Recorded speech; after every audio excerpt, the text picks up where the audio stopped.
ठीक है sir. Basic mathematics में जो जो फॉर्मूलाज आपको ये फिजिक्स में अक्सर आते रहेंगे, बीच बीच में इन्वॉल्व होते हैं, उन सब पोर्शन पे थोड़ी थोड़ी सी बात कर लेते हैं, ताकि हमें जब फिजिक्स पढ़ें तो हमें इशू ना हो ये वाले।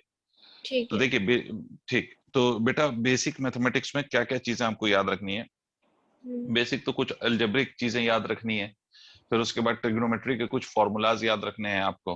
हाँ। ठीक है, उसके बाद फिर आपको डिफरेंशिएशन, इंटीग्रेशन और मैक्सिमा मिनिमा, ये चीजें मतलब is a must, you should know and you should remember these things, then only आपके लिए फिजिक्स थोड़ी कंफर्टेबल होगी, अदरवाइज तो फिजिक्स का हमेशा फोबिया रह जाएगा, हाँ। है ना।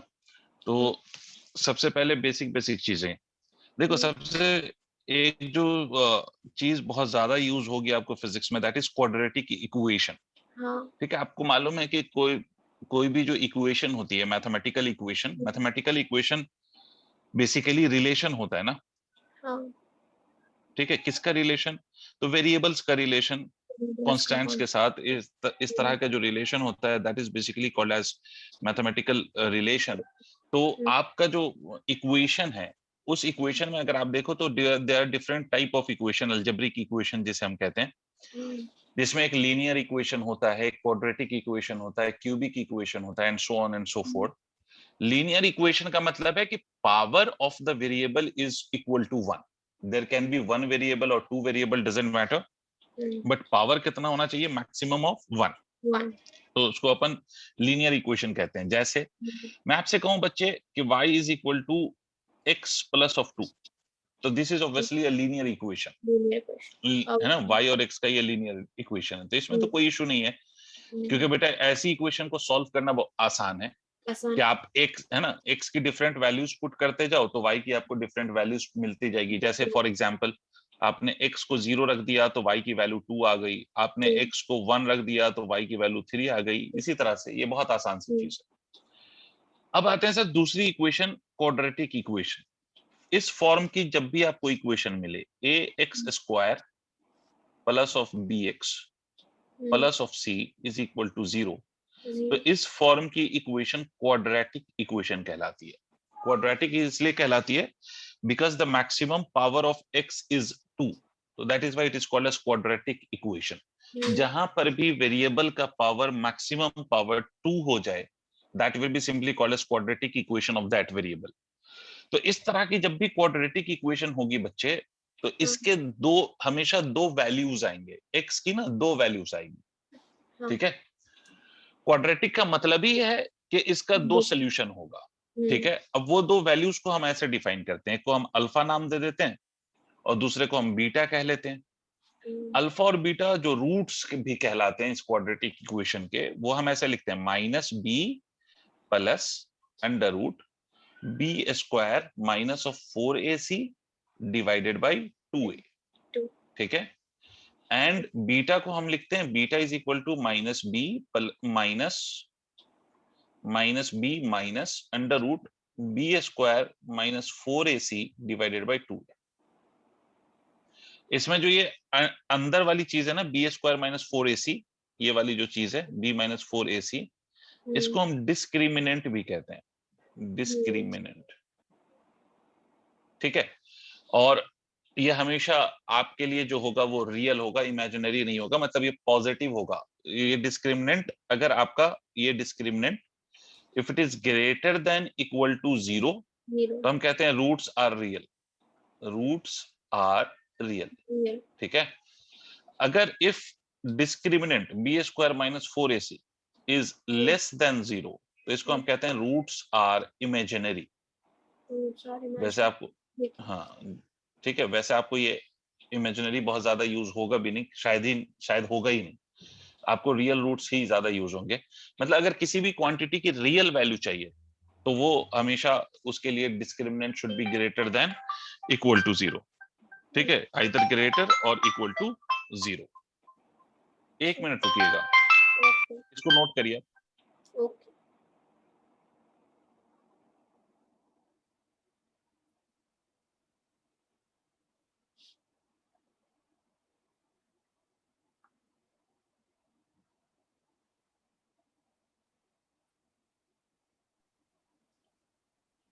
नोट कर लिया बच्चे? जी सर। ठीक है, तो ये तो बात हो गई सर डिस्क्रिमिनेंट की। तो हम किसी भी इक्वेशन के लिए हम रूट्स निकाल सकते हैं simply by using this equations b square minus 4ac divided by 2a।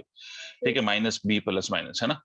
अब आते हैं सर दूसरी बात पर। दूसरी बात क्या है सर, आपको कुछ ट्रिग्नोमेट्री के फॉर्मूलाज भी याद रखने हैं, और ट्रिग्नोमेट्री के फॉर्मूलाज में मैं छोटी छोटी बातें करूंगा, और ट्रिग्नोमेट्री के फॉर्मूला के साथ साथ आपको थीटा और रेडियन ये सब कन्वर्जन सब ये सारी चीजें भी आनी चाहिए। ठीक।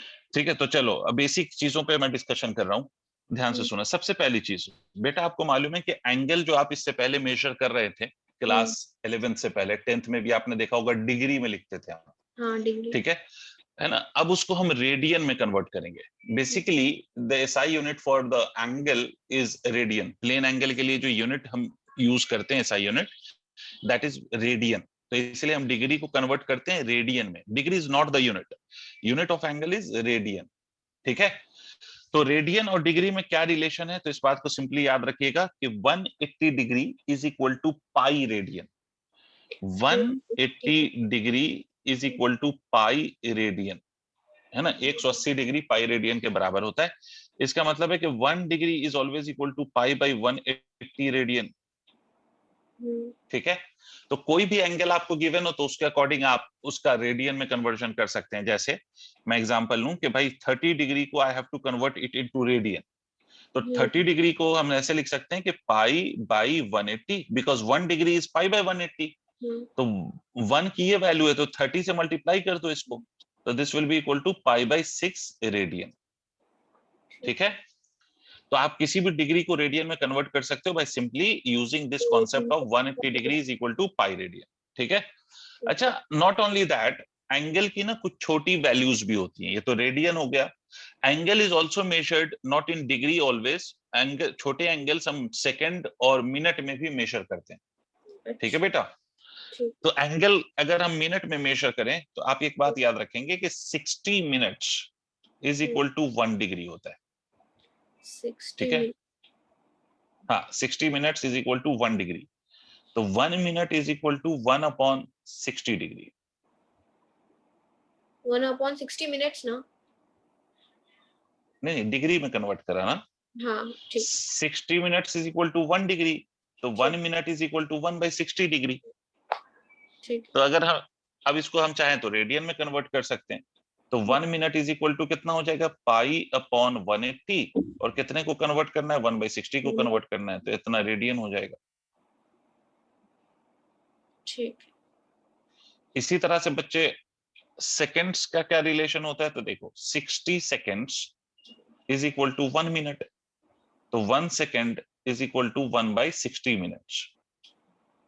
ठीक है, अब हमें मालूम है कि 1 मिनट की वैल्यू 1 बाई 60 डिग्री होती है, तो 1 सेकेंड की वैल्यू क्या होगी, 1 बाई 60 डिग्री मल्टीप्लाइड बाई कितने को कन्वर्ट कर रहे हैं, 1 बाई 60 को, 1/60 तो ये कितना हो जाएगा, 1 अपॉन 3600 मिनट्स।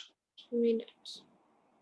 तो इसको अगर हम डिग्री में कन्वर्ट करें तो क्या करेंगे, 1 by 3600 minutes can be finally written as pi upon 180 multiplied by 1 upon 3600, ठीक है, radian. This will be the conversion, this is how we convert. ठीक है, जनरली तो आपको डिग्री को रेडियन ही में कन्वर्ट करना मैक्सिमम टाइम्स यूज हो रहा होगा, बट अगर आपको मिनट या सेकंड्स को भी कन्वर्ट करना हो तो this is how we can convert this minute और seconds into radian. Okay.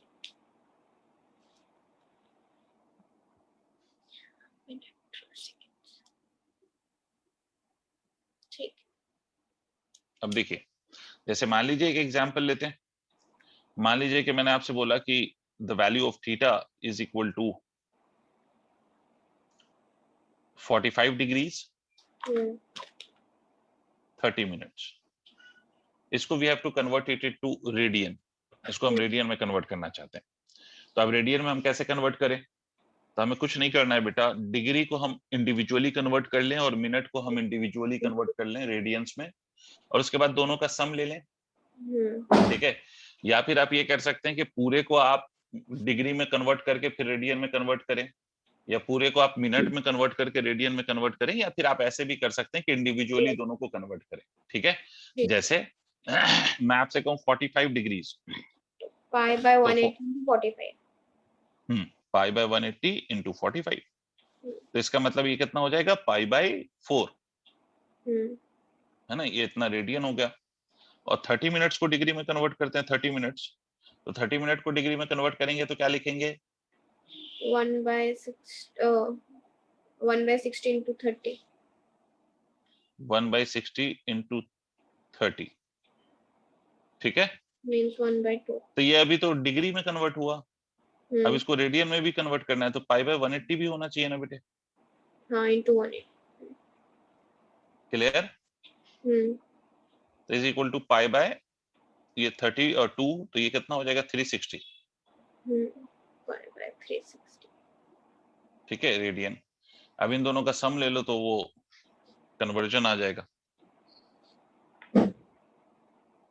Conversion.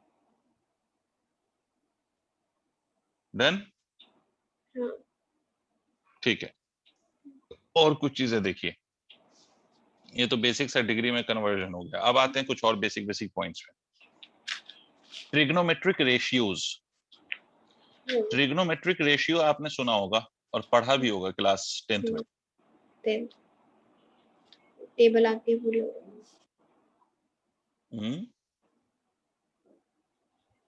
Trigonometric ratios, इसमें क्या क्या पढ़ा है आपने, sine theta, cos theta, tan theta, cot theta, sec theta, cosec theta, है ना। आपको ये चीजें याद होंगी कि अगर कोई भी एक राइट एंगल ट्रायंगल हम ले लें, राइट एंगल ट्रायंगल, तो ये एंगल अगर हम थीटा कहते हैं, तो this is perpendicular, this is base and this is hypotenuse, ठीक है ना। 90 और ये जहां पर एंगल दिखाया जाए तो वो वाली साइड जो है वो बेस को रिप्रेजेंट करेगी, उसके सामने वाली साइड परपेंडिकुलर को रिप्रेजेंट करेगी और थर्ड वाली साइड हाइपोटेन्यूज को रिप्रेजेंट करेगी।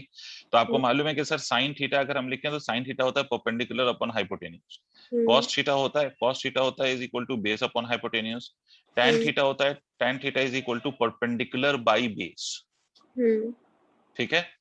और इसी में अगर आप चले कॉसेक थीटा, साइन थीटा का उल्टा कॉसेक थीटा, ठीक है, तो कॉसेक थीटा होता है hypotenuse by perpendicular, cos theta का उल्टा सेक थीटा, सेक थीटा होता है h बाई बी, टेन थीटा का उल्टा कॉट थीटा, कॉट थीटा की वैल्यू कितनी होगी b बाई पी, ठीक है। ये आपके बेसिक ट्रिग्नोमेट्रिक रेशियोज हैं। अब इससे कुछ छोटे छोटे से फॉर्मूलाज हैं जो आपको याद रखने, आइडेंटिटी ऑफ ट्रिग्नोमेट्रिक या ट्रिग्नोमेट्रिक आइडेंटिटी आप कह लें, तो ट्रिग्नोमेट्रिक आइडेंटिटी आपको क्या क्या याद रखना है, जैसे sine square theta plus of cos square theta is equal to 1, है ना। तो इसका मतलब अगर मुझे sine square theta plus cos square theta 1 है, तो इससे अगर मुझे मान लो साइन थीटा की वैल्यू पता है तो कॉस थीटा निकाल सकता हूँ, कॉस थीटा पता है तो साइन थीटा निकाल सकता हूँ। जैसे अगर मान लो कि मुझे साइन थीटा पता है तो कॉस थीटा निकालना है, तो cos square theta is equal to 1 minus of sine square theta लिख सकता हूँ, ठीक है। तो ये आप मैं इसको ऐसे लिख सकता हूँ, cos theta is equal to under root 1 minus of sine square theta, ठीक है। डायरेक्टली हम कभी भी यूज कर लेंगे, कहीं भी यूज कर लेंगे। इसी तरह से अगर मुझे साइन थीटा निकालना होता तो साइन थीटा में लिखता है under root 1 minus of cos square theta, ठीक है। नेक्स्ट ट्रिग्नोमेट्रिक आइडेंटिटी इसी फॉर्मेट की क्या होती है, तो नेक्स्ट इज इक्वल टू, तो ये होती है sec tan square theta plus of 1 is equal to sec square theta, या आप ये भी कह सकते हैं sec square theta minus of tan square theta is equal to 1, ठीक है। या तो आप इसको ऐसे भी लिख सकते हैं, जैसे आपको याद रखना आसान हो, sec square theta minus of tan square theta this is equal to 1। इसी तरह से बेटे एक और आइडेंटिटी इसी फॉर्मेट की, cot square theta plus of 1 is equal to cosec square theta, या आप इसको ऐसे भी लिख सकते हैं कि cosec square theta minus of cot square theta is equal to 1।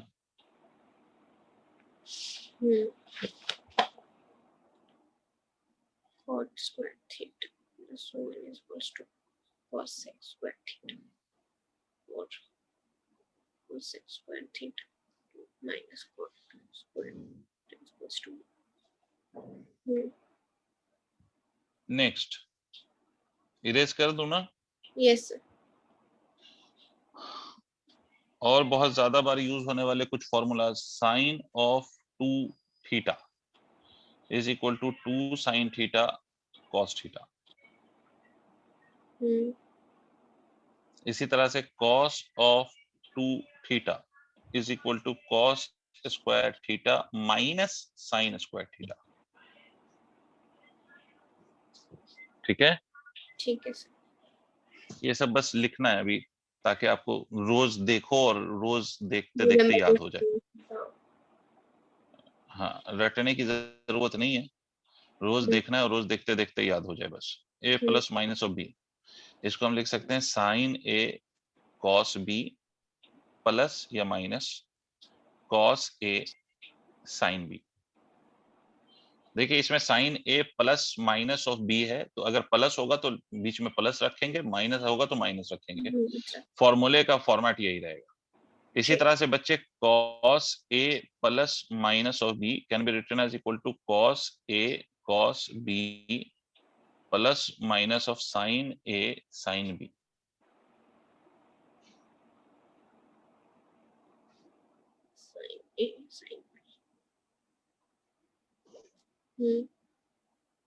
Done, ठीक है। तो इतने फॉर्मूलाज याद रखिएगा, टाइम टू टाइम अगर जरूरत पड़ी एक आध एक्स्ट्रा इधर उधर फॉर्मूला तो वो मैं समय के साथ बता दूंगा, बट मुझे नहीं लगता कि जरूरत पड़नी चाहिए। ठीक है, आपको ये इतना याद रखना है ना। अब मैं कुछ चीजें और सिखा रहा हूँ जो आपको याद रखना है, और ये भी जरूरी बात है जो आपको याद रखना है। अब देखिए बेटा, क्वाड्रेंट का आपने नाम सुना होगा, क्वाड्रेंट्स। इसको हम कहते हैं फर्स्ट क्वाड्रेंट, ये सेकंड क्वाड्रेंट जो भी है, ये थर्ड क्वाड्रेंट कहलाता है, ये फोर्थ क्वाड्रेंट कहलाता है, ये ऐसा। और एक क्वाड्रेंट में अगर आप पूरे एक क्वाड्रेंट में घूम रहे हो, आप यहाँ से स्टार्ट करके अगर पूरे यहाँ घूम के यहाँ ऐसे पहुंचो, तो you will rotate bye 360 degree. तो आप कितने से रोटेट कर जाओगे? 360 से रोटेट कर जाओगे। ठीक है, तो अब देखिए हम ये कहते हैं कि फर्स्ट क्वाड्रेंट में all the trigonometric ratios are positive. First quadrant में सारे के सारे जो ट्रिग्नोमेट्रिक रेशियोज हैं वो पॉजिटिव होते हैं, whether it be sine theta, cos theta, tan theta, sec theta, cosec theta, cot theta. पहले क्वाड्रेंट में all the trigonometric ratios are positive. दूसरे वाले क्वाड्रेंट में साइन पॉजिटिव होता है। ठीक है, तो साइन पॉजिटिव होता है, साथ साथ दूसरे वाले क्वाड्रेंट में साइन पॉजिटिव होता है, तो कौन पॉजिटिव होता है? साइन पॉजिटिव होता है। साइन पॉजिटिव होता है। तीसरे वाले क्वाड्रेंट में क्या पॉजिटिव होता है? टैन। ठीक है, और चौथे में कौन पॉजिटिव होता है? कॉस। ठीक है, इसका मतलब पहले क्वाड्रेंट में अगर वैल्यू लाई कर रही है, फर्स्ट क्वाड्रेंट में लाई कर रही है, तो फर्स्ट क्वाड्रेंट में वैल्यू लाई करने का मतलब क्या हुआ कि फर्स्ट नहीं, ठीक है वो तो पॉजिटिव होगा, बट फर्स्ट क्वाड्रेंट में वैल्यू लाई करने का मतलब है कि your value is in between 0 and π/2। ये तो मतलब हुआ फर्स्ट क्वाड्रेंट कहां से कहां तक जाएगा मेरे बच्चे? 0 से π/2। फर्स्ट क्वाड्रेंट का मतलब हो गया कि this angle will be lying between 0 and π/2, will be greater than 0 और लेस देन इक्वल टू π/2। ये इसके बीच में अगर लाई कर रहा है तो दिस इज फर्स्ट क्वाड्रेंट।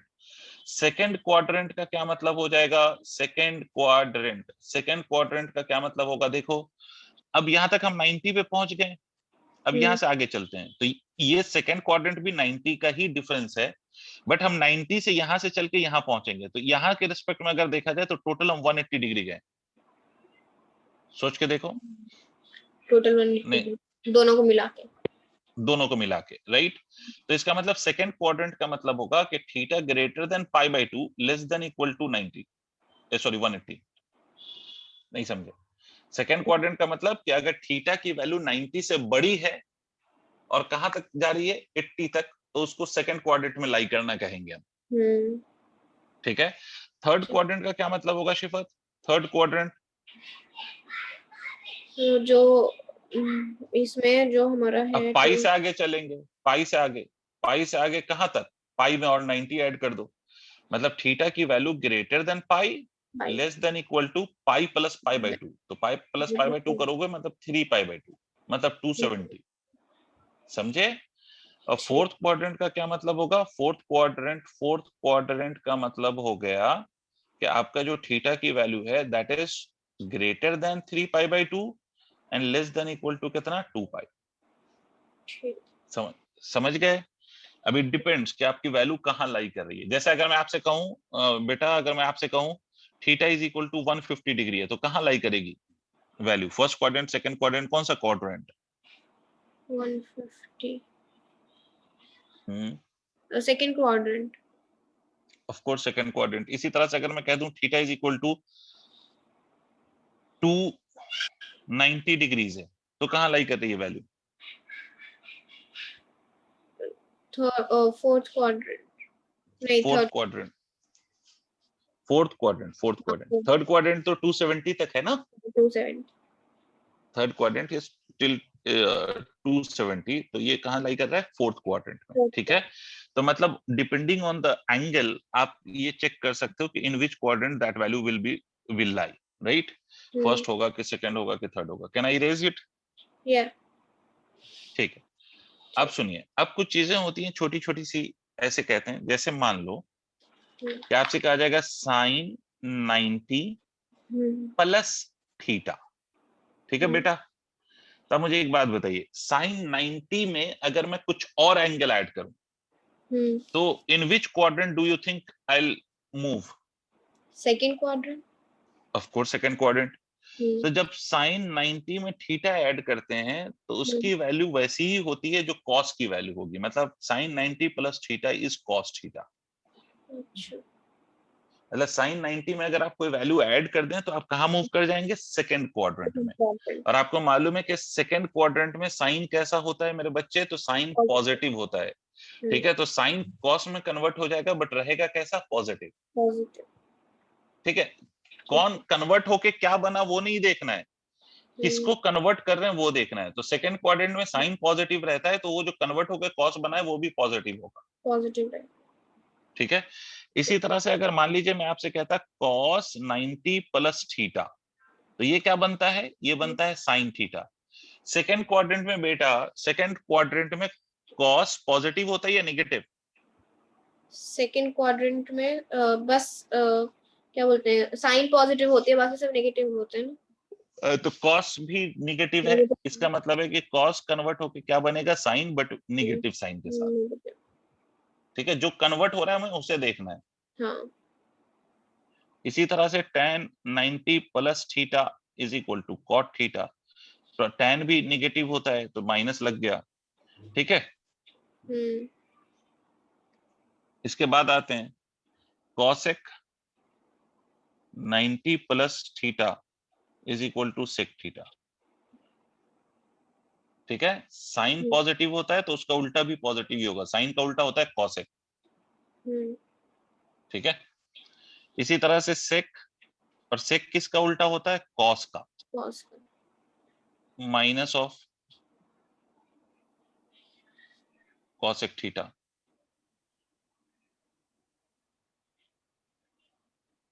ठीक है। ठीक।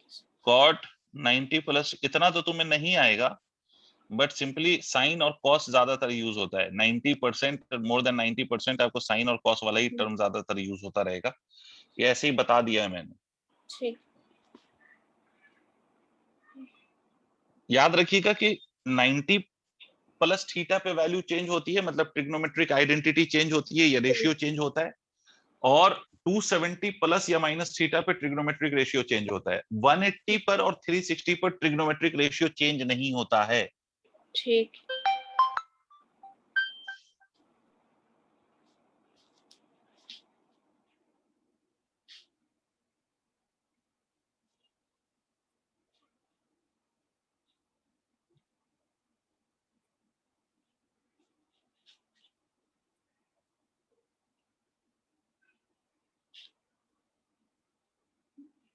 नाइन्टी और 270 पर चेंज होता है।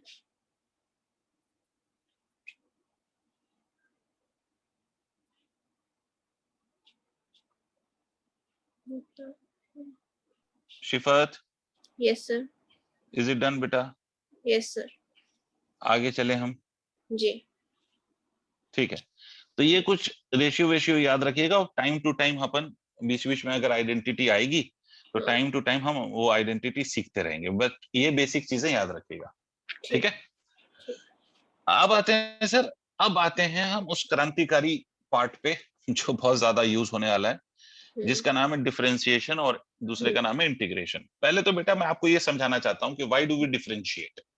पहले आप ये समझो, अगर आपको ये समझ में आता है कि व्हाई डू वी डिफरेंशिएट, तो आपको फिर एक लॉजिक समझ में आएगी, एक सेंस मिलेगा कि हम डिफरेंशिएशन कर क्यों रहे हैं, ये क्यों जरूरत पड़ गई इसकी। तो इस बात को समझने के लिए आप बेटा ऐसे समझना, मैं एक एग्जांपल ले रहा हूँ, एग्जांपल थोड़ा सा मैथमेटिकल है बट आप इसको समझने की कोशिश करना। बेटे अगर मैं आपसे कहूं कि ये कोई कर्व मैंने ड्रॉ किया है और मैं एक कोई कर्व ऐसा ले रहा हूं कि x की एक वैल्यू के लिए y की सिर्फ और सिर्फ एक वैल्यू है। मान लो यहाँ पर x की एक वैल्यू लिया, लेट से x की वैल्यू x1 है, और जहां नहीं समझ में प्लीज पूछ लीजिएगा, y की वैल्यू y1, और यहाँ पर कर्व पे दूसरा पॉइंट है सर, मान लीजिए कि इस पे x की वैल्यू x2 है और y की जो वैल्यू है लेट दैट बिकम्स y2। ठीक है, तो बच्चे मेरे मेरे प्यारे बेटे, एक बात तो ऑब्वियस है कि इस पॉइंट से अगर मैं इस पॉइंट तक जा रहा हूं, I am going from A to B, तो अनडाउटेडली मेरे x की वैल्यू में भी चेंज आया है, हाँ, और y की वैल्यू में भी चेंज आया है, राइट? हाँ, तो मैं ये कह सकता हूं बेटा कि in going from A to B change in x, इसको हम ना चेंज को डेल्टा से भी रिप्रेजेंट करते हैं। ये जो छोटा सा ट्राइंगल बनाया है, हाँ, इसको डेल्टा पढ़ते हैं, डेल्टा पढ़ते हैं इसको। तो कभी भी अगर मैं डेल्टा लगा दूं कहीं पर भी, तो इसका मतलब होगा कि I am talking about the change. तो delta x is nothing but, हम ये कह सकते हैं चेंज का मतलब क्या, final value minus of initial value, तो x2 माइनस ऑफ x1। और इसी तरह से अगर मैं चेंज इन y कहूं, मतलब डेल्टा y से रिप्रेजेंट करूं, तो ये कह सकता हूं y2 माइनस ऑफ y1। ठीक, अब कुछ बातें सुनिए और कंफ्यूज मत होइएगा। सर अगर बच्चा, मैं आपसे ये कह रहा हूं कि x और y, तो इसमें बेसिकली आप ये कह सकते हैं कि किसी एक क्वांटिटी का चेंज हो रहा है with respect to another quantity. जैसे फॉर एग्जांपल मैं आपसे कहूं कि आपकी एज टाइम के साथ चेंज हो रही है, हाँ, तो इसका मतलब ये हुआ कि the rate of change of your age with respect to time, मतलब आपका चेंज किसके रिस्पेक्ट में हो रहा है, टाइम के रिस्पेक्ट में। तो जब हम आपके एज का चेंज देखेंगे तो टाइम के रिस्पेक्ट में देखेंगे। हाँ, इसी तरह से क्यों, ऐसा क्यों, द रीजन इज कि टाइम जो है ना बेटा, टाइम वो इंडिपेंडेंट क्वांटिटी है। इंडिपेंडेंट क्वांटिटी का क्या मतलब होता है, ऐसी क्वांटिटी जो हमेशा चेंज होगी, उसको किसी दूसरे पे डिपेंडेंस नहीं है उसका। ठीक है, समझ रहे हैं आप? जैसे फॉर एग्जांपल मैं कहूं कि शिफत पढ़ रही थी, तो कोई मुझसे पूछ सकता है भाई कितने घंटे पढ़ रही थी, तो इसका मतलब है वहां पे टाइम आ गया। अगर आप नहीं भी पढ़ती तो क्या वो टाइम चेंज नहीं होता? मैं अभी नहीं पढ़ा हूं तब भी एक बज जाएगा, और पढ़ा रहा हूं तब भी एक बजेगा। तो इसका मतलब टाइम इज इंडिपेंडेंट क्वांटिटी। तो किसी भी चीज का चेंज हम टाइम के रेस्पेक्ट में देखते हैं। इसी तरह से एक्स और वाई में कोई एक इंडिपेंडेंट क्वांटिटी होगी जो चेंज होगी ही, और उसके रेस्पेक्ट में कोई दूसरी क्वांटिटी उसके साथ साथ चेंज हो रही। तो मैं ऐसा मान लेता हूं मैं ऐसा मान लेता हूं मैं ऐसा मान लेता हूं कि आपका जो ये x है ना, वो डिपेंड कर रहा है y पे।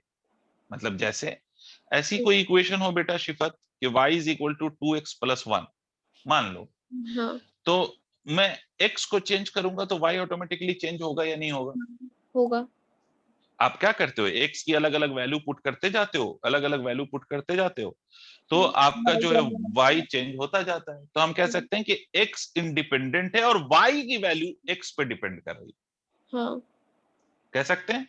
हाँ, इसी तरह से चलो x और y में हम मान लेते हैं कि x इंडिपेंडेंट है और y की वैल्यू x पे डिपेंड कर रही है। मतलब इफ आई चेंज x तो y उसके साथ साथ चेंज हो जाएगा ऑटोमेटिकली। क्लियर है?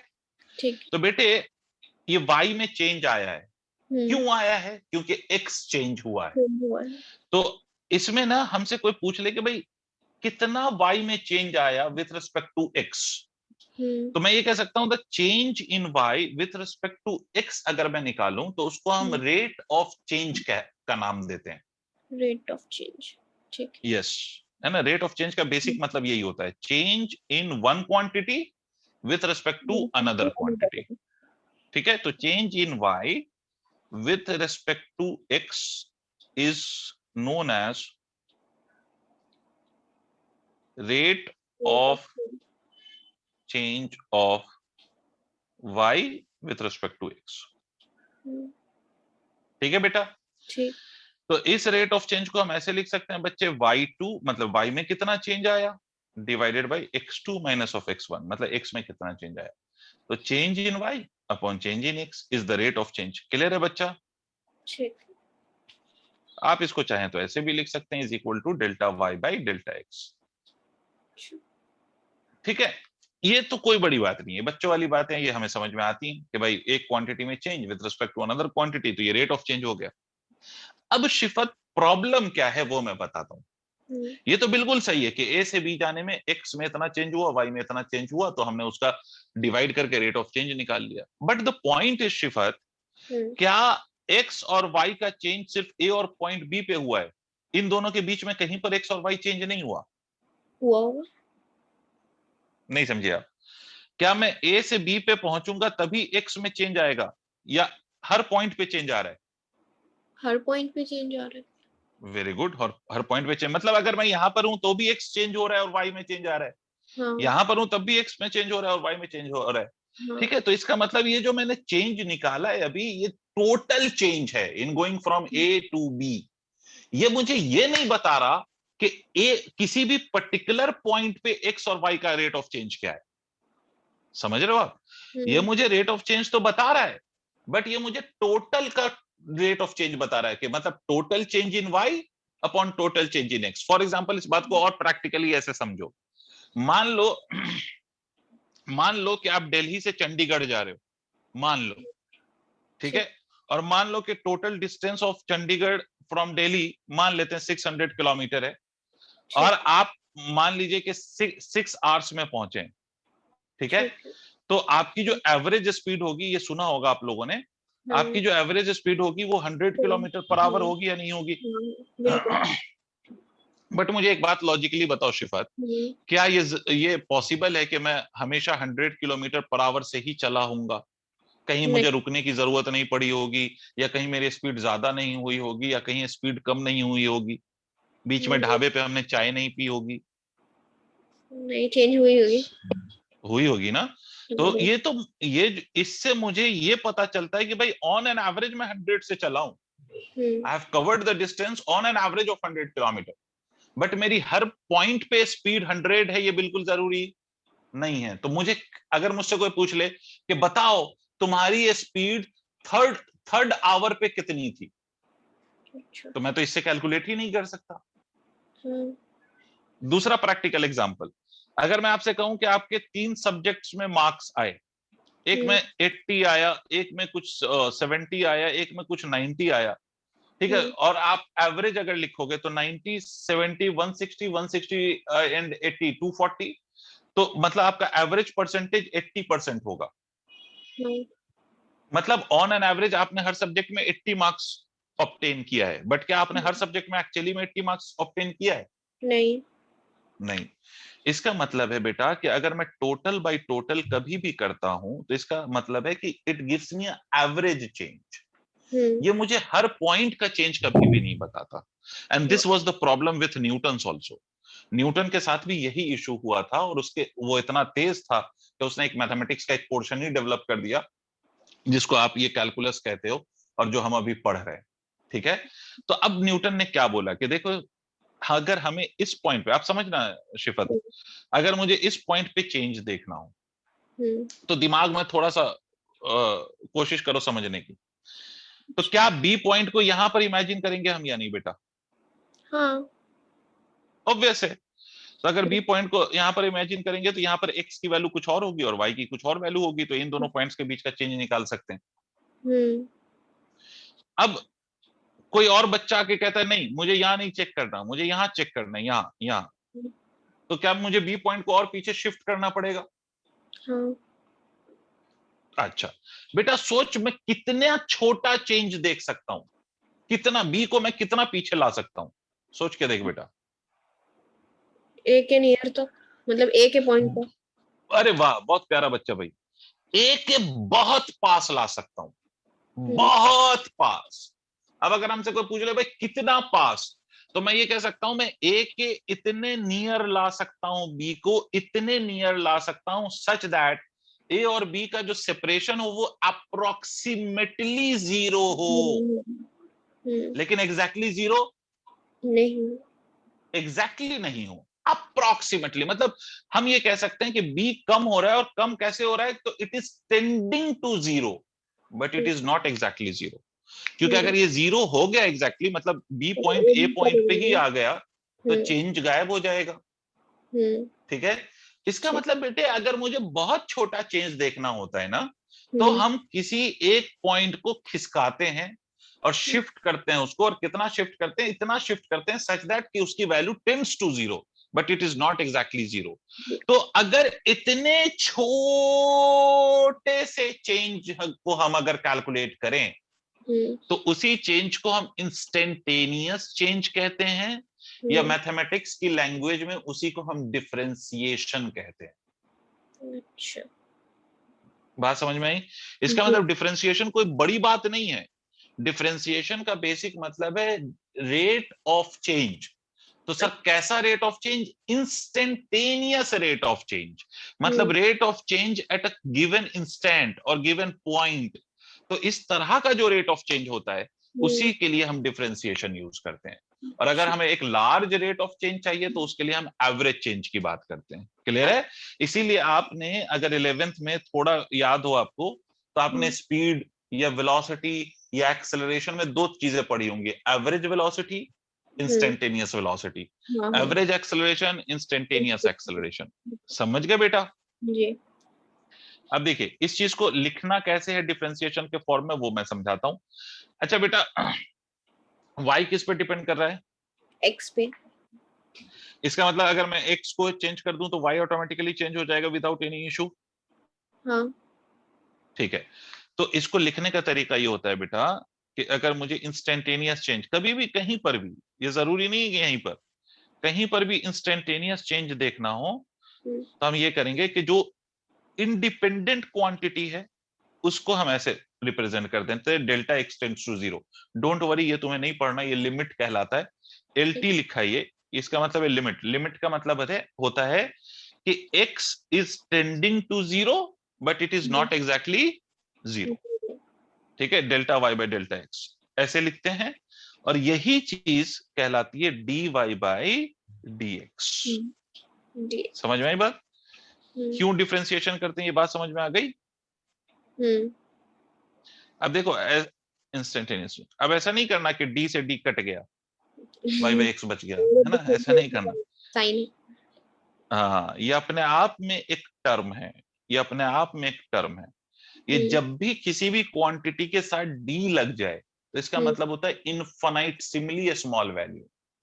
अगर मैं किसी भी चीज के मतलब, जैसे अगर मैं लिख दूं कहीं dy, इसका मतलब होता है infinite, infinitesimally small value of y। मतलब इनफाइनाइट सिमिली स्मॉल वैल्यू का y का मतलब कि ऐसी value which is tending to zero but it is not exactly zero. किसी के साथ भी लिख सकता हूं, जैसे dt लिखा हुआ आपने देखा होगा, dt का मतलब t की बहुत छोटी सी वैल्यू। कितनी छोटी? Such that it tends to zero but it is not exactly zero. इसी तरह से dx लिख दूं, तो x की बहुत छोटी सी value, tending to zero but it is not exactly zero. कुछ आइडिया बन गया डिफरेंशिएशन क्यों करते हैं? हाँ। ठीक है, आगे बढ़े, इरेज करें सब। Yes sir. ठीक, मतलब अगर मैं एक और पॉइंट सुन लो, एक लेमैन लैंग्वेज में अगर मैं कहूं, तो मैं ये कह सकता हूं कि डिफरेंशिएशन का मतलब होता है ब्रेक करना। ब्रेक करने का मतलब यह है कि बहुत छोटे छोटे टुकड़ों में तोड़ देना। ठीक है, जैसे फॉर एग्जांपल अगर मैं आपसे कहूं कि breaking a line into its smallest possible segment, तो किसी लाइन को अगर बेटा बहुत छोटे छोटे टुकड़ों में तोड़ोगे, तो आपको नहीं लगता किसी लाइन का बहुत छोटा सा टुकड़ा विल बी अ पॉइंट? हाँ, ऑफ कोर्स। है ना? तो यही जो प्रोसेस है ना, कि किसी गिवन लाइन को एक बहुत छोटे से पॉइंट में ब्रेक कर देना उसके कॉन्स्टिट्यूएंट पॉइंट्स में, उसी प्रोसेस को अपन क्या कहते हैं? तो that process is basically called as differentiation. समझ में आ गई बात? In a layman's language. अगर कोई इशू है तो पूछ सकते हो। नहीं नहीं। ठीक है, अब सुनिए, अब ये तो बात हो गई सर डिफरेंशिएशन क्यों हो रहा है। अब डिफरेंशिएशन करेंगे कैसे? How to differentiate? Now that is my point. तो अब चलिए उसको समझते हैं कि हाउ डू वी डिफरेंशिएट। तो अब देखो इसके लिए बेसिक बेसिक फॉर्मूलाज हैं, फिर से आपको फॉर्मूला याद रखना है और जो जो सिखा रहा हूं उसको समझना है, क्योंकि बेटा इसके बिना गाड़ी नहीं चलेगी, अपने फिजिक्स वाली गाड़ी। तो देखिए सबसे पहला formula y is equal to x to the power n। ठीक है, अगर मान लो y एक वेरिएबल है जो किस पे डिपेंड कर रहा है, दूसरे वेरिएबल पे जिसका नाम है x, मतलब y is depending on x, मतलब x की वैल्यू हम चेंज करेंगे तो y ऑटोमेटिकली चेंज होगा, और x का पावर कितना है, n है। ठीक है, तो dy बाई डी एक्स मतलब इसका जो डिफरेंशिएशन होता है, अगर हम इसको डिफरेंशिएट करेंगे तो सीधा सीधा इसका फॉर्मूला होता है n x to the power n minus 1। अब इसको याद रखना है आपको, मैथमेटिक्स के बच्चे को ये ड्राइव कराया जाता है उनके मैथमेटिक्स में, आपको तो फॉर्मूला रटना है। और फॉर्मूला कैसे रटोगे, ऑब्वियस सी बात है कि क्वेश्चन की जब हम प्रैक्टिस करेंगे ना तो फॉर्मूला याद हो जाएगा, ऐसे नहीं कि बैठ के एकदम याद करने लग गए। ठीक है, तो dy by D x is equal to N X to the power n minus 1। जैसे कैसे यूज करेंगे इसको, तो एग्जाम्पल देखो, मान लो मैं आपसे कहता हूं y is equal to x square, तो आप dy बाई डी एक्स क्या लिखेंगी, dy बाई डी एक्स लिखेंगे आप एक्स स्क्वायर का डिफरेंशिएशन, तो यहाँ पर n की जगह क्या है बेटा, x का पावर 2 है, तो यहाँ लिख देंगे आप 2x2 minus of 1 is equal to कितना हो जाएगा बच्चे, 2x। ठीक है, इसी तरह से एक बार और एग्जांपल देखते हैं। मान लीजिए मैंने लिखा y is equal to under root X, अब इसका मुझे dy बाई डी एक्स करना है, तो इसका dy बाई डी एक्स करने के लिए मैं ऐसे भी लिख सकता हूं, देखिएगा जरा, dy by D x is equal to d upon D X, Y की जगह x टू द पावर 1/2 लिख दूं, कोई इशू? ठीक है, तो इसको हम लिख सकते हैं 1/2 x to the power 1/2 minus of 1, तो ये हो जाएगा 1/2 x to the power minus of 1/2, जिसको हम ऐसे भी लिख सकते हैं 1/2 रूट एक्स। नीचे आएगा तो पावर पॉजिटिव हो जाएगा ना, और पावर 1/2 का मतलब होता है रूट।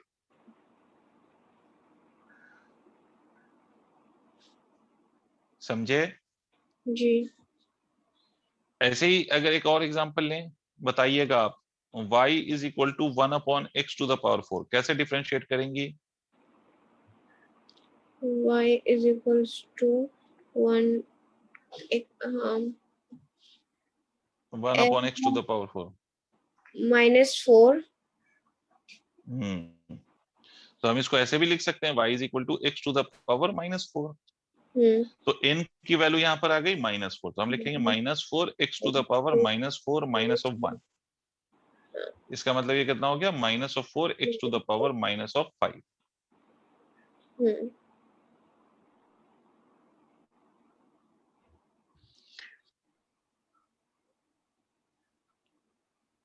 लिख लिया आपने? जी। नेक्स्ट, अब बेटा अगर मान लो कि कहीं पर लिखा हो y is equal to some constant, y is equal to k, मान लो k मतलब k इज अ कांस्टेंट, तो अब अगर हमसे कोई पूछ ले कि इसका डिफरेंशिएशन क्या होगा, तो मुझे एक बात बताओ शिफर, कि क्या कांस्टेंट की वैल्यू चेंज होती है? नहीं, तो जब कांस्टेंट की वैल्यू चेंज ही नहीं होती है तो उसका रेट ऑफ चेंज क्या होगा, 0, है ना? तो 0 मतलब कभी भी अगर कांस्टेंट हो तो dy बाई डी एक्स मतलब कांस्टेंट का डिफरेंशिएशन सीधा सीधा 0। ठीक है, if there is only constant and no other quantities involved in that, मतलब सिर्फ कांस्टेंट हो। जैसे अगर मैं आपसे कहूं एग्जांपल कि y इज इक्वल टू 4, तो dy बाई डी एक्स हम क्या लिखेंगे, because y is a constant, तो 0, है ना? जैसे मैं आपसे कहूं कि y is equal to capital G मतलब यूनिवर्सल ग्रेविटेशनल कांस्टेंट, तो dy बाई डी एक्स क्या हो जाएगा, सीधे सीधे 0। ठीक है, लेकिन अगर बच्चे इसी में ऐसा हो कि y is equal to some constant multiplied by x to the power n, अब सिर्फ कांस्टेंट नहीं है, कांस्टेंट के साथ वेरिएबल भी है, और कैसे है, प्रोडक्ट में, कांस्टेंट के साथ वेरिएबल भी है और वेरिएबल प्रोडक्ट में। तो अब इस केस में क्या होगा, तो इस केस में सुनिए, अब हम 0 कर देंगे तो फिर सही मतलब सुइटेबल तो नहीं रहेगा ना 0 करना, क्यों? क्योंकि सर कांस्टेंट वाले चेंज नहीं हो रहा ये बेटा। वेरिएबल इसमें वेरिएबल भी है, तो अगर हम जीरो कर देंगे इसका मतलब है कि सर आप ये कह रहे हो कि वेरिएबल का भी डिफरेंशिएशन जीरो हो गया, ये तो गलत बात हो गई।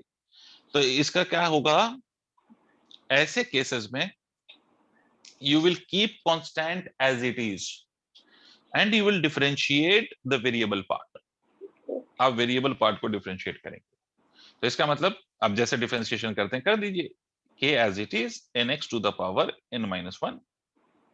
जैसे अगर मैं एग्जांपल ले लूं फिर से कि मैं आपसे कहूं कि y is equal to 4x cube है, तो इसमें 4 is a constant, तो 4 will be kept as it is और x क्यूब का डिफरेंशिएशन हो जाएगा 3x to the power 3 minus of 1 that is equal to 12x squared। Okay.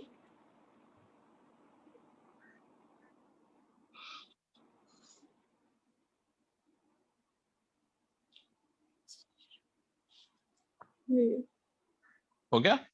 ठीक। अब कुछ और फॉर्मूला जान लो। अगर मान लो कहीं पर लिखा हो ये यूज हो जाए तो बस यूज हो कर लेना कि y is equal to e to the power x। e का नाम सुना है, ये इस तरह का कुछ सुना है कभी, e to the power 4 3 ऐसा कुछ कभी कहीं देखा है? नहीं।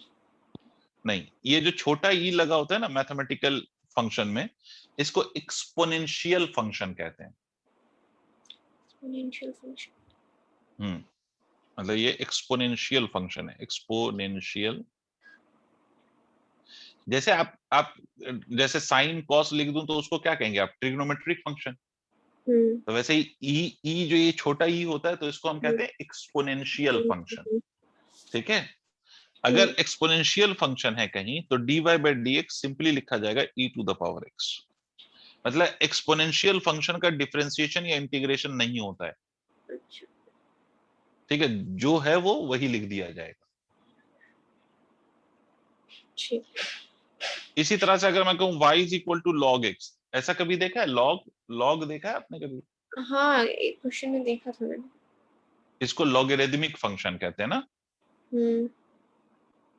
लॉगरिथमिक।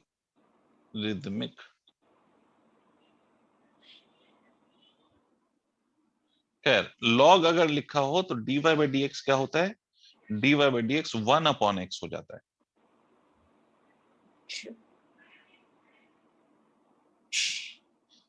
इसी तरह से कुछ और रटने वाली चीजें, y is equal to sine X लिखा हो तो dy by D X cos X होता है। y is equal to cos X लिखा हो तो dy बाई डी एक्स इसका डिफरेंशिएशन होगा minus of sine X. y is equal to अगर tan x लिखा हो तो dy बाई डी एक्स होगा sec square x। y is equal to cot x लिखा हो तो dy बाई डी एक्स होगा minus of cosec square x। y is equal to sec x लिखा हो तो dy बाई डी एक्स होगा sec x tan x।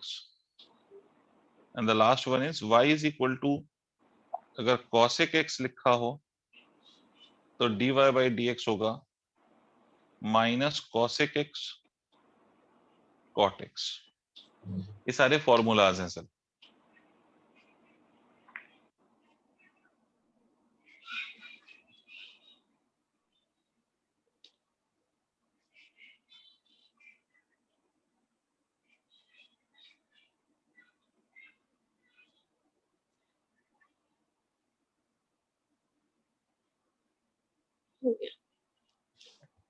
हो गया, चलिए। अब देखिए बेटा, ये तो हो गए फॉर्मूलाज। अब इसके साथ साथ कुछ रूल्स हैं डिफरेंशिएशन के। ठीक है, वन बाय वन हम रूल सीखेंगे। अगर मान लो कि कहीं पर लिखा हो y is equal to x to the power n1 plus और minus x to the power n2, मतलब एक से ज्यादा टर्म्स हो। If an equation contains more than one term, जैसे अभी तक हम लिख रहे थे तो हमने लिखा था y is equal to X to the power cube और कुछ भी लिख रहे थे हम, या एक ही टर्म होता था, y is equal to sine X लिख दिया तो उसका हमने कहा डिफरेंशिएशन cos x है। बट बेटा अगर एक से ज्यादा टर्म्स है, जैसे यहाँ पर एक टर्म ये है दूसरा टर्म ये है, एक से ज्यादा टर्म्स अगर इन्वॉल्व है, तो इस केस में हाउ वी विल डिफरेंशिएट, इस केस में हाउ वी विल डिफरेंशिएट, तो सिंपल सा रूल है, कुछ नहीं करना। dy by dx निकालने के लिए I will differentiate each term individually. हर टर्म को हम कैसे डिफरेंशिएट करेंगे? इंडिविजुअली, मतलब x to the power n1 it will be differentiated individually. इसी तरह से d by dx of x to the power n2 ये भी इंडिविजुअली डिफरेंशिएट होगा। और जितने टर्म्स होते सारे टर्म को हम क्या करेंगे मेरे बच्चे? इंडिविजुअली डिफरेंशिएट करेंगे। डिफरेंशिएट। जैसे अगर मान लो मैं एग्जांपल के तौर पे आपसे कहूं कि y is equal to sir x square minus of x cube है, तो ऑब्वियस सी बात है कि there are more than one term, बीच में माइनस साइन है ना, और ये दोनों सिंपली हम सब्ट्रैक्ट तो कर ही नहीं सकते because there power are not same. तो हम इसको ऐसे लिख सकते हैं dy by dx, इसका हम डिफरेंशिएशन करेंगे एक्स स्क्वायर का अलग से और d by dx of x cube अलग से, ये दोनों का डिफरेंशिएशन हम अलग अलग करेंगे। एक्स स्क्वायर का डिफरेंशिएशन डायरेक्टली मैं लिख रहा हूँ 2x और एक्स क्यूब का differentiation 3x square, this will be your result. ठीक है, ये रिजल्ट आ जाएगा, अलग अलग से सिर्फ डिफरेंशिएट करना है ना। ठीक है। जैसे कुछ एग्जांपल आप अभी सॉल्व करेंगी, एक दो क्वेश्चन मैं यहाँ पर लिख रहा हूँ जो अभी आप सॉल्व करेंगी। ठीक। तो पहला क्वेश्चन ऐसे है कि y इज इक्वल टू मेरे बच्चे 4/√x plus of sine x। दूसरा क्वेश्चन है आपका कि y is equal to 3x squared plus of 4 cos x minus of 2। करिए, इन दोनों को आप सॉल्व करिए।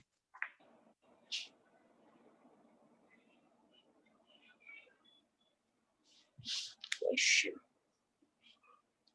Y is equals to 4 upon root x plus sin x. दो टर्म है।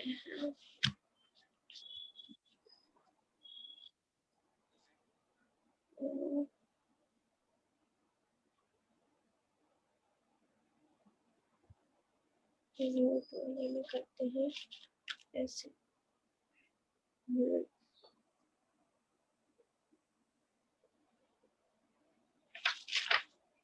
dy by dx equals to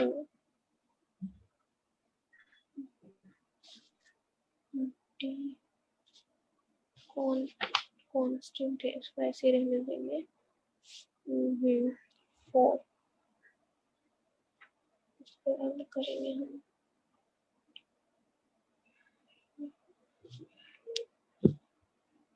one upon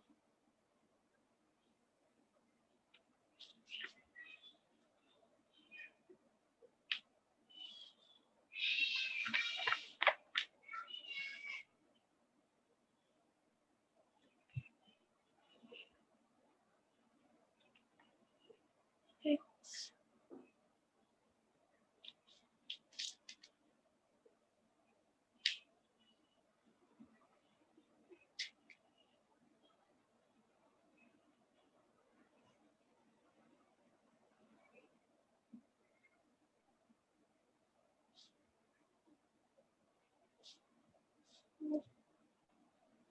sin x होता है cos x।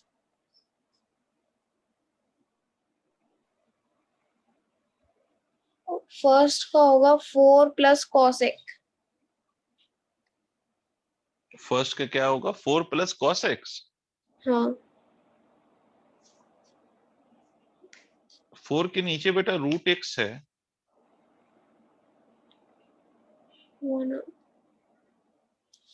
हाँ रूट x का डिफरेंशिएशन नहीं करेंगे आप? हाँ 1 अपॉन रूट एक्स का नहीं, 4 तो कांस्टेंट है तो 1 अपॉन रूट एक्स का करेंगे ना डिफरेंशिएशन। हाँ तो आपने ऐसे करा होगा, देखिए ऐसे किया क्या? 4 इसको हम ऐसे लिख सकते हैं x to the power -1/2 plus of sin x, हाँ क्योंकि ऊपर जाएगा तो पावर नेगेटिव हो जाएगा। तो अगर आप dy by dx लिखेंगे बेटा तो आप क्या लिखेंगे? 4 कांस्टेंट है, बिल्कुल सही बात, एज इट इज। इसका डिफरेंशिएशन करेंगे तो minus of 1/2 x to the power -1/2 minus of 1, वही nx वाला formula x to the power n वाला। और sin x का डिफरेंशिएशन मेरे बच्चे cos x। हाँ इस 2 से ये 4 को हम ऐसे कैंसिल कर सकते हैं, तो ये कितना हो जाएगा -2 x to the power -3/2। Agreed? Plus of cos x। Plus cos x, ठीक है। मेरे हिसाब से तो ये आंसर आ रहा है। आपने क्या गलती किया? मैंने ये जो 1 वो था ना √x, उसको गलत डिफरेंशिएट। अच्छा, दूसरा वाला कीजिए। ठीक है, क्वेश्चन दूसरा है y is equals to 3x square plus 4 cos x minus 2। 3 का 3 रहेगा ये, ठीक है। क्या होता है n है 2x और 2 minus 1, ये हो गया मेरा 3 into 2x मतलब 6x plus 4 cos x को कहते हैं माइनस साइन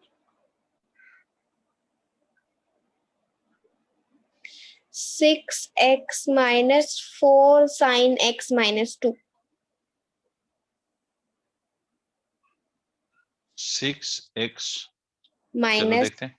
dy/dx 6x, बिल्कुल सही बात। Plus of minus of 4 sin x, बिल्कुल सही। और उसके बाद बेटा माइनस ये 2, सिर्फ कांस्टेंट है, तो एज इट इज रहेगा ना। डिफरेंशिएशन 0 होगा ना। अच्छा हाँ हाँ हाँ, 0।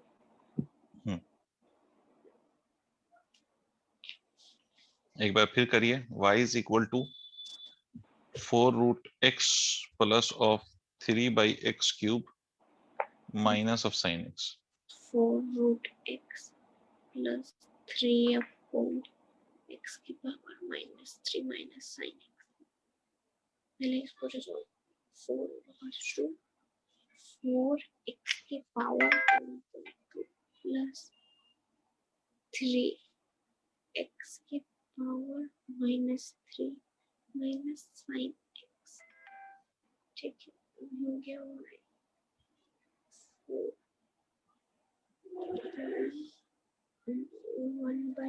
1/2 x 1/2 minus 1, इसको करिए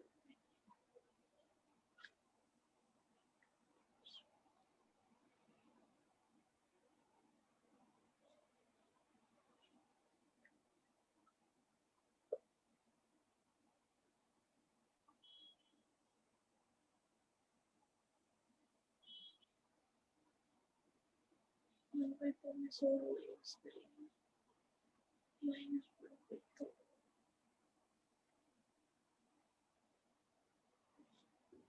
2x के power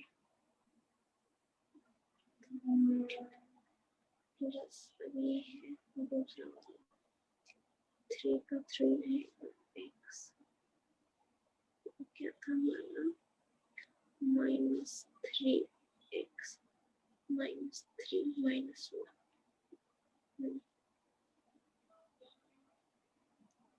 2x 1/2 plus 3 minus 3 minus minus plus x के पावर हो गई हमारी -4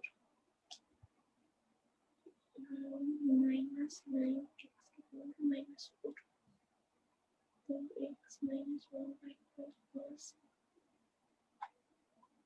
2x -1/4 माइनस 9x -4 और साइन x का हुआ, sin x का होता है cos x।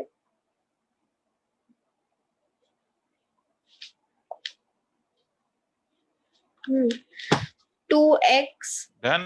हाँ 2x की चलो पावर देखते हैं। -1/2 माइनस 9x की power -4 minus cos x।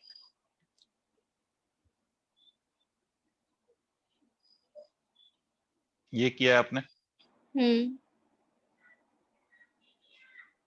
2x की पावर -1/2। हाँ ठीक है, minus of 9x to the power -4 yes minus of cos x। ठीक है, हाँ चलिए नेक्स्ट रूल पे बात करते हैं। The next rule, this rule is called as बेटा प्रोडक्ट रूल।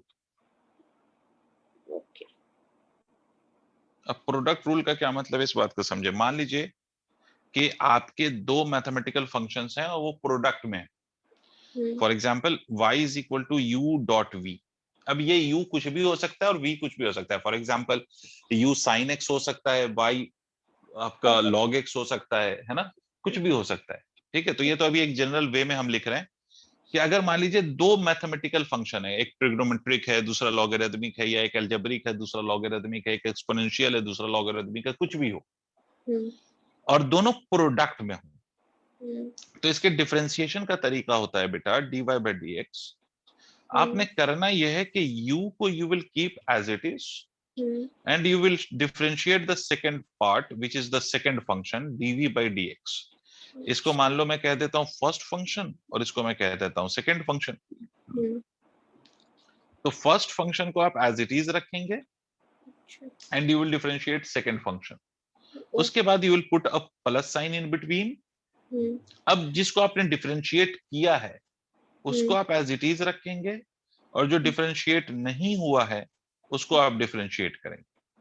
ठीक है, फिर से रिपीट कर रहा हूं, first function will be kept as it is, second function will be differentiated. उसके बाद प्लस साइन लगाना है आपको। प्लस साइन लगाने के बाद you have to keep the second function now as it is and you have to differentiate the first function. ठीक है, क्या मतलब सर? एग्जाम्पल देखिए, y is equal to x squared log of x। तो undoubtedly बेटा ये algebraic है और ये लॉगरिथमिक है, तो these are two different function which are in product. तो इस केस में dy बाई dx हम कैसे निकालेंगे? तो dy बाई dx निकालने का तरीका x square as it is रखेंगे, d अपॉन dx ऑफ क्या करेंगे, log ऑफ x। ठीक है, फिर प्लस साइन लगाओ, log x को एज इट इज रखो, d by dx of x square करो।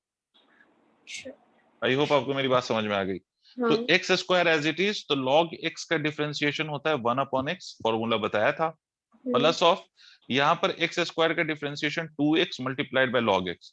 ये मत कर देना शिफत कि x multiplied by x square कर देना, ये नहीं, ये इस x को इस x से मल्टीप्लाई नहीं कर सकते। अच्छा कह रही हैं, इसका मतलब आप कर देती है ना, ये नहीं हो सकता। log x अपने आप में एक मैथमेटिकल फंक्शन है और ये x अलग फंक्शन है, ये x x के साथ मल्टीप्लाई नहीं होगा बेटा। अगर ऐसा होता तो यही हम कर देते ना, ऐसा होता तो हम यही लिख देते log x क्यूब। तो फिर हमने इतना किया क्यों फिर? समझ रहे हो भाई, log log के साथ मल्टीप्लाई होगा, है ना, साइन साइन के साथ मल्टीप्लाई होगा। ठीक है, ऐसा नहीं कर सकते आपके साइन x को x से मल्टीप्लाई करके आप आंसर लिखते रहे।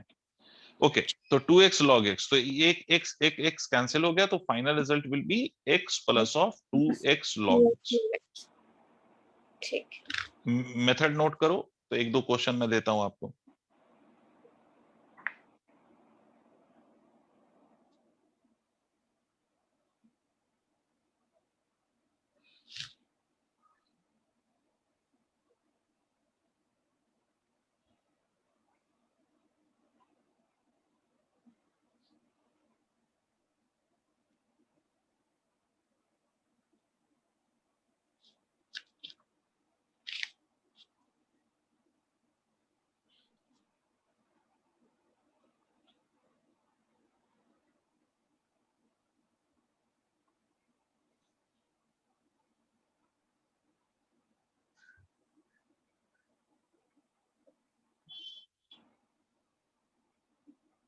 डन बच्चे? एक मिनट से बस।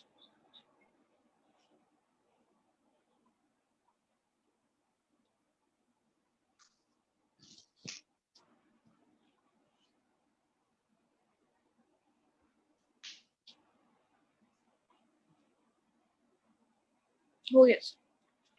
ठीक है,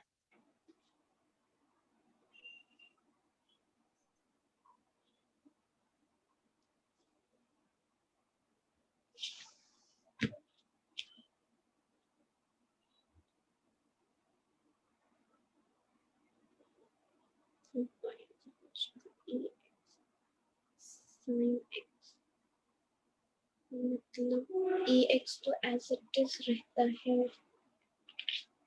ठीक है।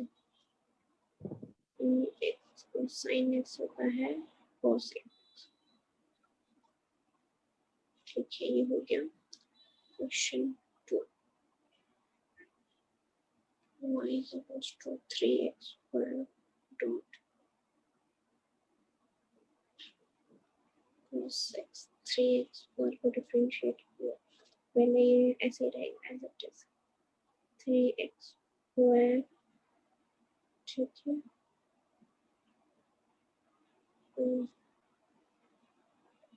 3x square into cos x होता है minus sin x plus cos x as it is, इसका रहेगा, अगर हम इसको डिफरेंशिएट करेंगे तो आएगा हमारा 3 as it is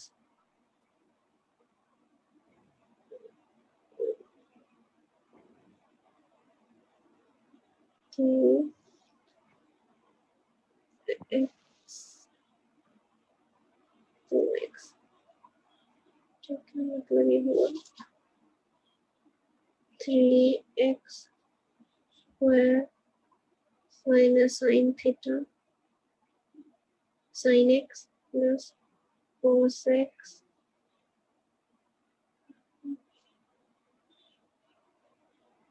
plus 6x।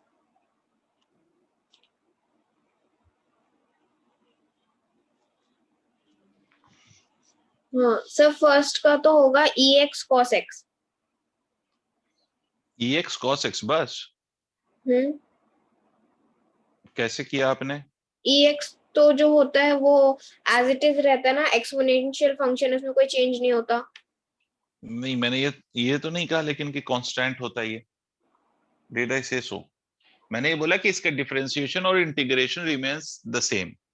मतलब अगर ई एक्स है तो डिफरेंशिएशन ई एक्स ही होगा और इंटीग्रेशन भी ई एक्स होगा, आगे हम पढ़ेंगे। बट मैंने ये तो नहीं बोला कि बेटा you can treat it like a constant term. Did I से सो? नो। मतलब इन दो बातों में फर्क है ना बच्चे। अगर मैं आपसे ये कहता बच्चा y is equal to 4 times of sine x, तो आप मुझसे ये कह सकते थे कि dy by D x is equal to 4 as it is रहेगा और साइन एक्स का डिफरेंशिएशन हो जाएगा cos x, ठीक है। ये तब होता when 4 is a constant which is multiplied with this sin x। But यहाँ पर ex is one of the function, right, exponential function. मैंने ये नहीं बोला है कि you take it as a constant, मैंने ये बोला है कि e to the power x का डिफरेंशिएशन will be e to the power x, ठीक है बेटा। मतलब ये अलग फंक्शन है पहली बात तो, और ये अलग फंक्शन है, and they are in product. तो आप क्या लिखेंगे? dy by D x is equal to e to the power x d upon D x of sine x plus of sine x as it is d upon D x of ex, सही। अब आप ये लिखेंगे कि ex sin x का differentiation होता है बच्चे cos x प्लस ऑफ। अब आप कह सकते हो कि ex को डिफरेंशिएट करने पर भी ex ही आता है। अगर इसको हम कांस्टेंट की तरह ट्रीट कर सकते सोचो, तो इसका डिफरेंशिएशन तो जीरो होना चाहिए फिर, because the differentiation of a constant is always zero. समझ रहे हो? तो you can not treat it as a constant. The point is के e to the power x का अगर हम डिफरेंशिएशन करेंगे तो result will remain as e to the power x only. ये मतलब है बस। ठीक। और सर नेक्स्ट वाले का है 3x square minus sin x plus cos x plus 6x। देखो इसको हम ऐसे लिख सकते हैं ना, ये जो 3 है it is not only in the product of x square, ये दोनों के साथ प्रोडक्ट में, तो हम इस बात को ऐसे भी लिख लें तो कोई फर्क नहीं पड़ता है।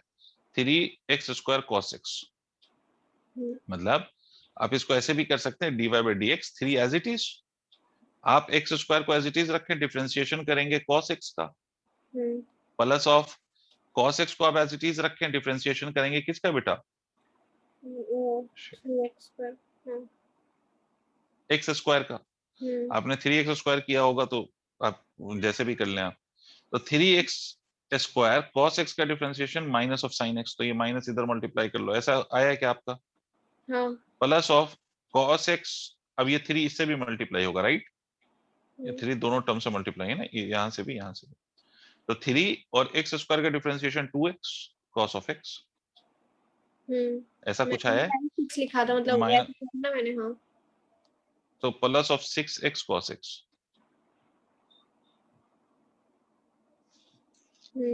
ये वाला तो सही है। देखिए ठीक है, तो ये तो हो गया प्रोडक्ट रूल।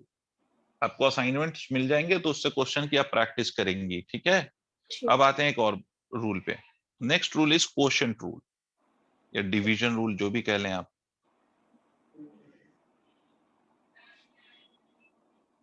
क्वोशिएंट रूल, अब क्वोशिएंट रूल या डिवीजन रूल क्या कहता है वो सुनिए। हम्म, मान लीजिए बच्चे कि अगर हम दो फंक्शन हो, दो मैथमेटिकल फंक्शन हो, दोनों आपस में डिवाइड हो रहा हो, u बाई वी हो रहा हो। अभी हम प्रोडक्ट रूल में प्रोडक्ट कर रहे थे, मतलब मल्टीप्लाई हो रहा था। यहाँ पर क्वोशिएंट रूल है या डिवीजन रूल है तो डिवाइड होगा, सीधी सी बात है। तो इस केस में आप dy बाई डी एक्स कैसे लिखेंगे? dy बाई डी एक्स लिखने का तरीका कि आप डिनोमिनेटर का स्क्वायर कर दें, ठीक है, मतलब वी स्क्वायर, डिनोमिनेटर का आपने स्क्वायर कर दिया। अब डिनोमिनेटर का स्क्वायर कर दिया, वी स्क्वायर हो गया। अब न्यूमरेटर में कैसे लिखा जाता है वो सुनिए। न्यूमरेटर में आप करेंगे कि जो डिनोमिनेटर था उसको आप न्यूमरेटर में एज इट इज रखेंगे, D by D x of you, minus of you को आप एज इट इज रखेंगे, और जो डिनोमिनेटर वाला टर्म ऊपर ले गए थे उसका डिफरेंशिएशन करेंगे। एक बार अच्छे से देखो इस रूल को, अच्छा। पहले रूल अच्छे से देखो, कुछ हजम हो रहा है। जो डिनोमिनेटर में क्वांटिटी है उसका स्क्वायर कर देना है डिनोमिनेटर में। प्लस अपोजिट है। जी, नहीं मतलब पिछले वाले की तरह थोड़ा सा अपोजिट है, और बस नीचे में वी स्क्वायर है। हाँ थोड़ा सा उल्टा काम है। यहाँ पर माइनस, यहाँ पर माइनस होता है, ठीक है। यहाँ पर काम ये है कि बस इसको हम बीच में माइनस यूज कर रहे हैं, और ये फर्स्ट फंक्शन फंक्शन कह लो, ये सेकंड फंक्शन कह लो। तो इसमें हम पहले फर्स्ट फंक्शन को डिफरेंशिएट कर रहे हैं, और उसके बाद हम नीचे वाला जो सेकंड फंक्शन है उसको डिफरेंशिएट कर रहे हैं, यही तो कर रहे हैं। जैसे एग्जाम्पल ले लेते हैं ताकि हमें समझ में आए। एग्जाम्पल में हम मान लो कैसे लेते हैं बेटा कि y is equal to x square by sine x मान लेते हैं। तो बेटा ये डिवीजन रूल या क्वोशिएंट रूल लगाना पड़ेगा यहाँ पर। तो आप क्या लिखेंगी, dy by D x is equal to, जो डिनोमिनेटर में है उसका स्क्वायर कर लो, तो साइन एक्स का स्क्वायर साइन स्क्वायर एक्स ही होता है, ठीक है। ऊपर कैसे लिखेंगे, साइन एक्स को एज इट इज रखेंगे, D upon D x of x square minus of, अब एक्स स्क्वायर को एज इट इज रखेंगे, D upon D x of sine x, ठीक है। तो अब इसका dy बाई डी एक्स अब यहां से लिख दीजिए, dy by D x sine x as it is, x square का डिफरेंशिएशन हो जाएगा 2x minus of x square as it is, और साइन एक्स का डिफरेंशिएशन होगा cos x divided by sine square x. ये हो गया डिफरेंशिएशन। ओके।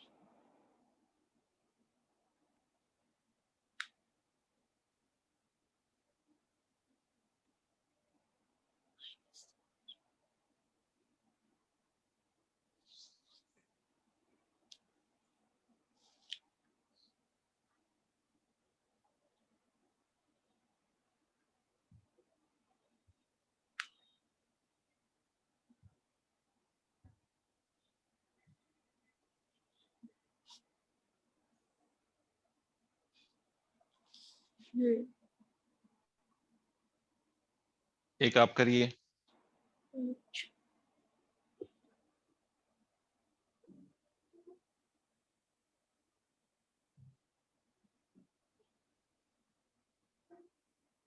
डिफरेंशिएट करिए इसको।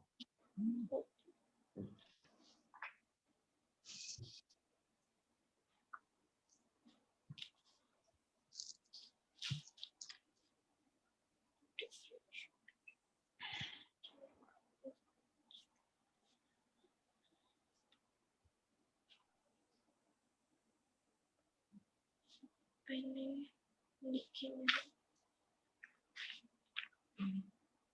तो x square as it is रहेगा, और डिफरेंशिएट होगा हमारा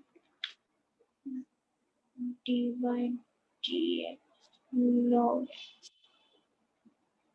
ठीक है, minus log s as it is, differentiate होगा हमारा एक्स स्क्वायर और नीचे आएगा हमारा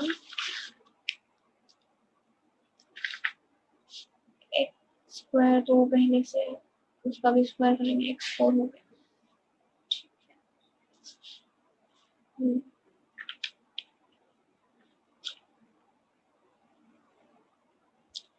1/x हो जाता है एक्स स्क्वायर 1/x, फिर बचा एक्स बचा x minus log x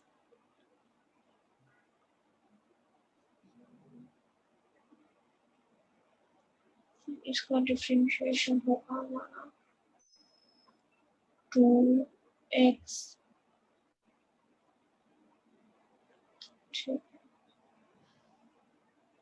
x minus 2x log x upon x की पावर 4। हाँ,